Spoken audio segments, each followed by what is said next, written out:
कोकणातील प्रत्येक अपडेट जाणून घेण्यासाठी आजच माझे कोकणच्या सोशल मीडिया प्लॅटफॉर्मला लाईक, फॉलो आणि सबस्क्राईब करा।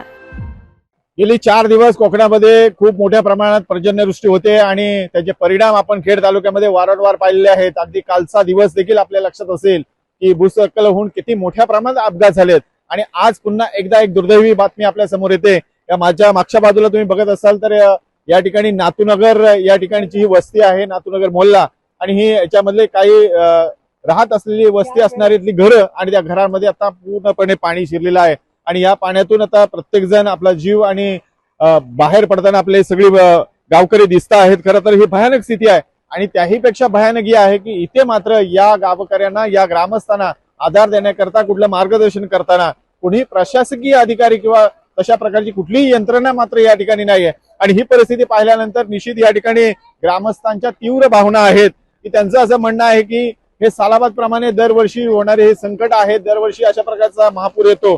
तर त्यांच्याकडे जाणून घेऊया की काय सांगाल, याच्या आधी कधी अशा प्रकारचा पाणी भरलं होतं का? 2016 पासून हेच पर्जन्यवृष्टी चालू झाल्याच्या नंतर हाच प्रकार होतो।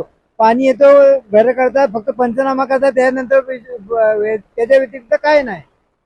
पंचनामा करतात आणि निघून जातात, नंतर परत पुढचा पाऊस आला की परत पंचनामा करतात। असं 2016 पासून ते आता 26 पर्यंत हेच चालू राहिलं आहे। त्या प्रशासनाला कुठला जाग आले ना, जसं जर घर मेली, लोक गेल्याच्या नंतर प्रशासनाला जाग येईल। आजही कोण नाही आले, परवा पण कोण नाही आले, काल पण परवा दिवशी पण पाणी भरलं होतं, परवा दिवशी पण कोण आले नाही। असेच येऊन जातात फक्त, बस बाकी कोण येत नाही। त्याचा पंचनामा करतात, बाकी काय नाही। तलाठी, ग्रामसेवक येऊन फक्त पंचनामा करून द्यावं, काय नाही, फक्त कागद खरडवतात ते निघून जातात। नेहमीच या ठिकाणी अशा प्रकारची संकट येत असतात। या ठिकाणी ग्रामस्थांचं असं म्हणणं आहे की पंचनामे होतात, परंतु ते पंचनामे मात्र कागदावरच राहतात आणि कुठल्याही प्रकारची उपाययोजना मात्र केली जात नाही, असा संतप्त या ठिकाणी ग्रामस्थांच्या भावना आहेत। तुम्ही पुन्हा एकदा पाहू शकता की पावसाचा कहर पुन्हा एकदा वाढू लागलाय आणि हे संकट मात्र आता अजूनच भयानक होताना आपल्याला दिसतोय।